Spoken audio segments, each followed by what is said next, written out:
Good morning student. आज अपन new topic लेते हैं डाई हैलाइड। अब देखिए डाई हैलाइड की डेफिनेशन, डाई हैलाइड किसे कहते हैं? यदि अपन एल्केन के दो हाइड्रोजन परमाणु यदि किसी दो समान हैलोजन परमाणु के द्वारा क्या होते हैं, विस्थापित होते हैं, तो जो यौगिक अपन को प्राप्त होगा उसको अपन क्या कहेंगे? डाई हैलाइड कहते हैं। अब डाई हैलाइड है ये कितने प्रकार के होते हैं अपन पहले पढ़ चुके हैं। यह 3 प्रकार के होते हैं। एक होता है jam dihalide,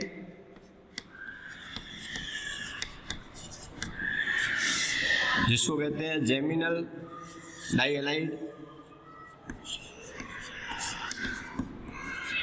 vic dihalide या जिसको कहते हैं vicinal dihalide, and third alpha omega die halide.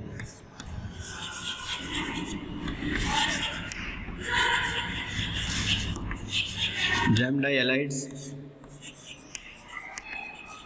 Vicinal dihalides, alpha omega die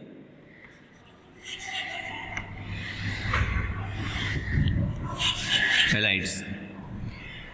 अब अपन सबसे पहले यहाँ पर लेते हैं डाई हैलाइडों के विचलन की विधियां।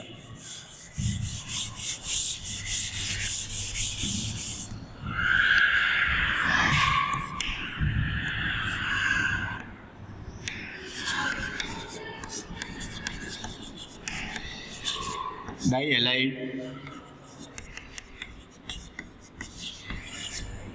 के विचलन की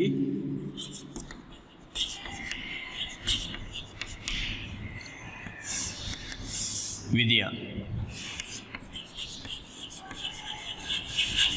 मेथड्स ऑफ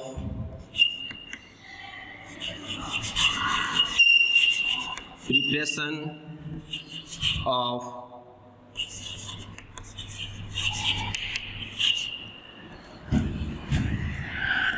डाई हैलाइड्स। सबसे पहले अपन लेते हैं जैम डाई हैलाइड। अब डाई हैलाइडों के विचलन के अंदर सबसे पहले अपन लेते हैं जैम डाई हैलाइड। और जैम डाई हैलाइड का निर्माण अपन किन विधियों के द्वारा कर सकते हैं? तो इसके अंदर देखिए सबसे पहले जो अपन जैम डाई हैलाइड बनाने की विधि लेते हैं कार्बोनिल यौगिकों से। कार्बोनिल यौगिकों से। अब देखिए कार्बोनिल यौगिकों से जैम डाई हैलाइड का निर्माण कैसे होगा? तो कार्बोनिल जो यौगिक हैं उनकी अभिक्रिया अपन किसके साथ कराएंगे? PCl5 के साथ कराएंगे। तो अपन को क्या प्राप्त हो जाएंगे? जैम डाई हैलाइड प्राप्त होते हैं। इसकी रिएक्शन देखिए, कार्बोनिल यौगिक कॉमन रिएक्शन जैसे RC, ये हो गया H और ये डबल बॉन्ड O। ये कार्बोनिल यौगिक है, एल्डिहाइड हो सकता है और कीटोन भी हो सकता है। इसकी अभिक्रिया PCl5 फास्फोरस पेंटा क्लोराइड के साथ कराएंगे। तो अपन को यहाँ पर प्राप्त हो जाएगा RC, ये H, एक Cl यहाँ जुड़ जाएगा और एक Cl यहाँ पर जुड़ जाएगा और प्लस बन जाएगा POCl3 बन जाएगा। अब यहाँ पर अपन जैसा कार्बोनिल यौगिक लेंगे वैसा अपन को यहाँ पर जैम डाई हैलाइड प्राप्त हो जाएगा। जैसे यहाँ पर R की जगह अपन CH3 लेते हैं, CH3CH डबल बॉन्ड O, इसका नाम है एसिटैल्डिहाइड या इसको IUPAC में बोलते हैं एथेनेल। एथेनेल की अभिक्रिया अपन PCl5 के साथ जब कराएंगे तो यहाँ पर अपन को प्राप्त हो जाएगा CH3CH, यहाँ पर हो जाएगा Cl और यहाँ पर हो जाएगा Cl और प्लस हो जाएगा POCl3। तो यहाँ पर अपन को CH3CH और ये Cl2, तो इसको अपन क्या बोलेंगे? एथिलीडिन क्लोराइड। एथिलीडिन क्लोराइड इसका सामान्य नाम हो गया और IUPAC इसका नाम हो जाएगा 1,1-डाइक्लोरोएथेन, मतलब जैम डाई हैलाइड का क्या हो जाएगा? निर्माण हो जाएगा। नेक्स्ट अपन एक और एग्जांपल लेते हैं इसका।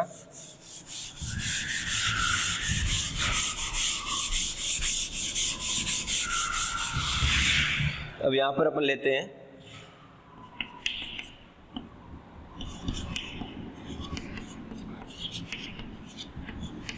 एसीटोन, IUPAC में इसको कहते हैं प्रोपेनॉन। अब ये कीटोन है, इसकी अभिक्रिया अपन PCl5 के साथ करवाएंगे। तो यहां पर हो जाएगा CH3C, ये CH3, यहां हो गया Cl और ये हो गया Cl, और प्लस हो गया POCl3। अब ये जो अपन को यौगिक प्राप्त हुआ है, इसका सामान्य नाम आइसोप्रोपिलिडीन क्लोराइड, आइसोप्रोपिलिडीन क्लोराइड, और IUPAC में इसको बोलेंगे 2,2-डाइक्लोरोप्रोपेन। तो यहाँ पर अपन को ये जैम डाई हैलाइड का निर्माण हो जाएगा। तो कार्बोनिल यौगिकों की अभिक्रिया PCl5 के साथ करवाकर अपन जैम डाई हैलाइड का निर्माण कर सकते हैं।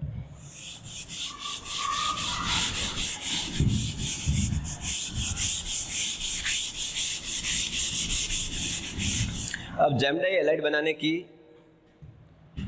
जो सेकंड मेथड है, एल्काइनों से भी अपन जैम डाई हैलाइड का निर्माण कर सकते हैं। अब देखिए एल्काइन जो होते हैं, और एल्काइन की अभिक्रिया अपन किसके साथ करेंगे? हैलोजन अम्लों के साथ कराएंगे, HX के साथ कराएंगे। तो अपन को क्या प्राप्त हो जाएगा? जैम डाई हैलाइड प्राप्त हो जाएंगे। अब देखिए यहाँ पर अपन जैसे एल्काइन में लेते हैं एथाइन, या उसको कहते हैं एसिटिलीन। इसकी अभिक्रिया जब अपन HX के साथ करेंगे, अब देखिए यहाँ पर जो HX का जो योग है वो किस नियम के अकॉर्डिंग होगा? मार्कोनिकॉफ नियम के अकॉर्डिंग होगा। वो किसके लिए लागू होगा? असमित एल्काइनों के लिए लागू। अब यहाँ पर तो अपन कहीं पर भी जोड़ सकते हैं। तो यहाँ पर ये बन जाएगा अपना CH2 डबल बॉन्ड CH, और यहाँ पर हो जाएगा ये X। यहाँ पर एक H जुड़ गया तो ये CH2 हो गया, ट्रिपल बॉन्ड डबल बॉन्ड में चेंज हो गया और X जुड़ गया।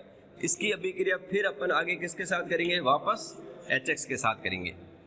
तब अब यहाँ पर जो ये H है वो यहाँ जुड़ जाएगा, और X है वो यहाँ पर जुड़ जाएगा। तो यहाँ पर ये हो जाएगा CH3 CH X and X। यहाँ पर अपन को जैम डाई हैलाइड प्राप्त हो जाएगा। अब यहाँ पर HX की जगह अपन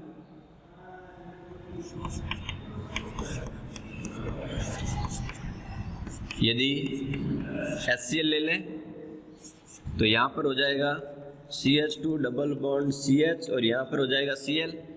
इसकी अभिक्रिया फिर अपन करेंगे HCl के साथ। तो यहाँ पर अपन को प्राप्त हो जाएगा CH3CH Cl and Cl, ethylidene chloride, gem dihalide का निर्माण हो जाएगा। अब यहाँ पर यदि अपन प्रोपाइन लें तब देखिए क्या बनेगा और कौन सा अपन को जैम डाई हैलाइड प्राप्त होगा। अब देखो प्रोपाइन के अंदर यहाँ पर हो गया CH3C triple bond CH propyne. अब प्रोपाइन की अभिक्रिया अपन किसके साथ करेंगे? HX, और HX के अंदर यहाँ पर ले लेते हैं अपन HCl। अब देखिए यहाँ पर अब जो ये नियम लागू होगा वो नियम होगा मार्कोनिकॉफ नियम के अकॉर्डिंग इस HX का योग होगा। और मार्कोनिकॉफ नियम क्या कहता है? HX का जो X ऋणात्मक भाग वहां जुड़ेगा जहां द्विबंधित कार्बन या त्रिबंधित कार्बन पर हाइड्रोजन की संख्या कम और प्रतिस्थापियों की संख्या अधिक होती है। तो यहाँ पर देखो एक भी हाइड्रोजन नहीं है, तो ये Cl यहाँ जुड़ जाएगा और ये H यहाँ जुड़ जाएगा। तो यहाँ से जो बनेगा CH3C, यहाँ आ जाएगा Cl, ये हो जाएगा डबल बॉन्ड, और ये हो गया CH2 प्राप्त हो गया। इसकी अभिक्रिया फिर अपन किसके साथ करेंगे? HCl के साथ करेंगे। अब HCl के साथ करेंगे तो इसके अंदर नियम फिर वही मार्कोनी नियम लागू होगा। ऋणात्मक भाव वहां जुड़ेगा जहां द्विबंधित कार्बन पर हाइड्रोजन की संख्या कम और प्रतिस्थापन की संख्या अधिक होती है। तो यहाँ पर एक भी हाइड्रोजन नहीं और एक प्रतिस्थापन जुड़ा हुआ, तो ये Cl यहाँ आकर जुड़ जाएगा। तो CH3C, ये हो गया Cl, ये हो गया Cl और ये हो गया CH3। तो कहने का मतलब यहाँ पर अपन को क्या प्राप्त हो जाएगा, आइसोप्रोपिलिडीन क्लोराइड का निर्माण हो जाएगा। तो ये था इसके अंदर जैम डाई हैलाइड बनाने की दो विधियां हैं, कार्बोनिल यौगिकों की अभिक्रिया PCl5 के साथ और एल्काइनों पर HX का योग करके अपन जैम डाई हैलाइड का निर्माण कर सकते हैं। नेक्स्ट अपन लेते हैं विसिनल डाई हैलाइड या विस डाई हैलाइड।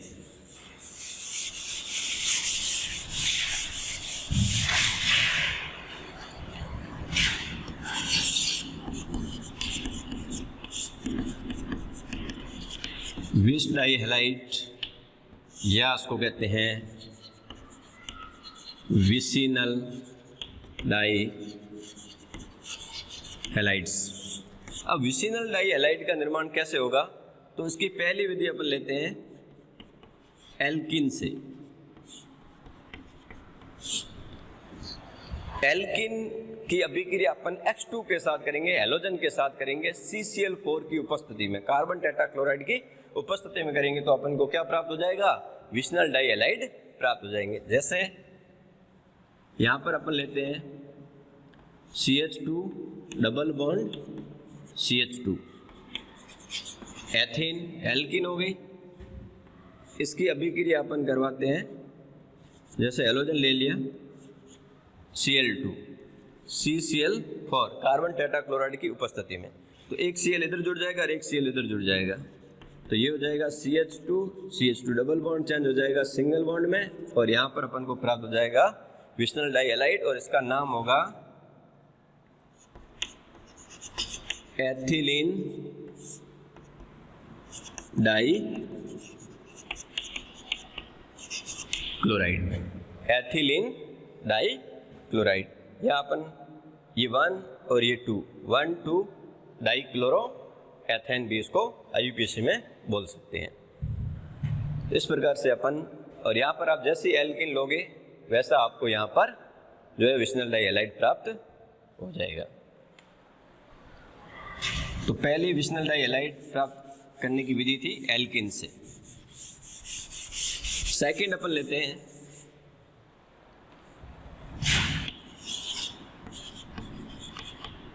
ग्लाइकोल से। ग्लाइकोल से भी अपन विसिनल डाई हैलाइड का निर्माण कर सकते हैं। तो ग्लाइकोल की अभिक्रिया अपन किसके साथ करेंगे, PCl5 के साथ कराएंगे, तो अपन को क्या प्राप्त हो जाएगा, विसिनल डाई हैलाइड प्राप्त हो जाएगा। अब देखिए इसकी रिएक्शन,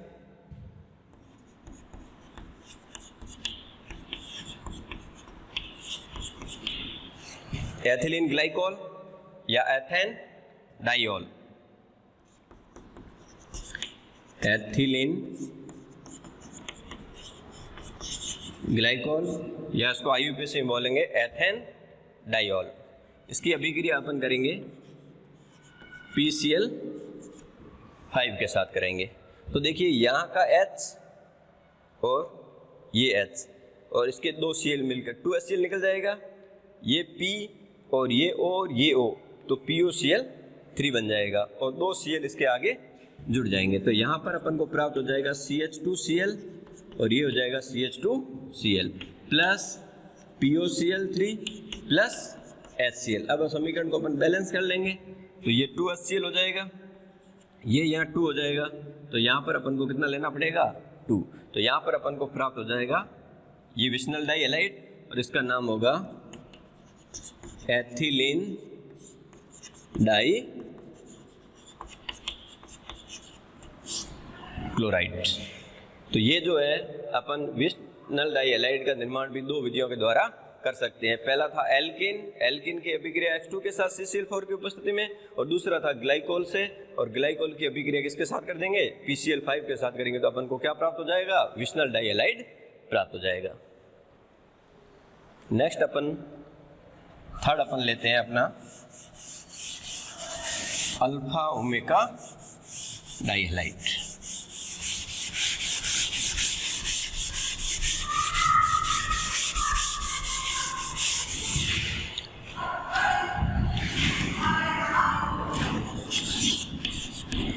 अल्फा ओमेगा डाइहैलाइड।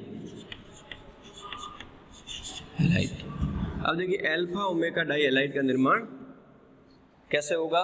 तो यहाँ पर अपन डाई कार्बोक्सिलिक अम्ल के सिल्वर लवण की अभिक्रिया हेलोजन मतलब या तो Cl2 लेंगे या Br2 के साथ जब कराएंगे तब अपन को क्या प्राप्त हो जाएगा, अल्फा ओमेगा डाइहैलाइड प्राप्त हो जाएगा। अब देखिए इसकी अभिक्रिया।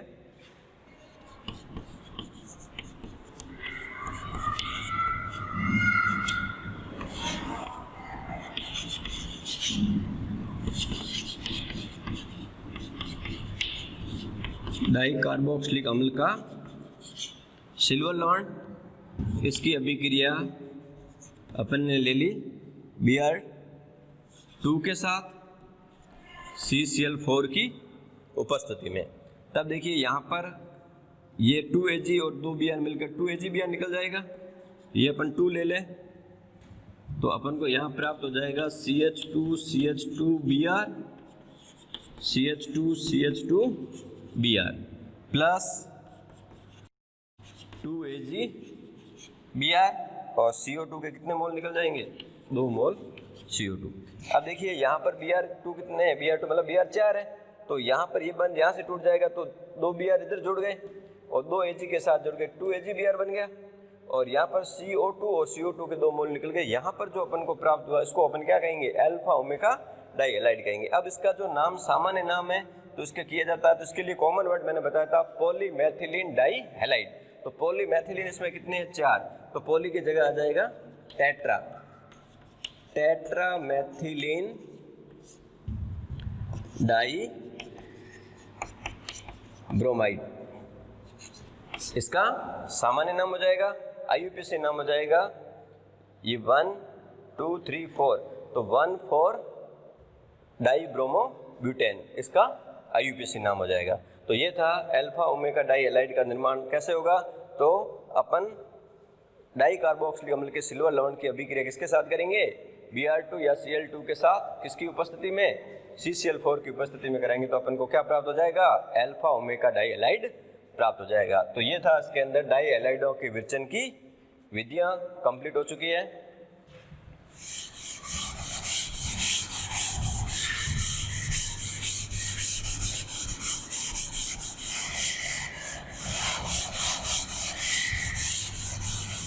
अब अपन लेते हैं डाइहैलाइड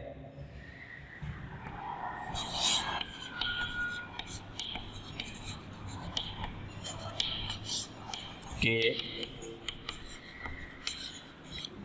भौतिक गुणधर्म।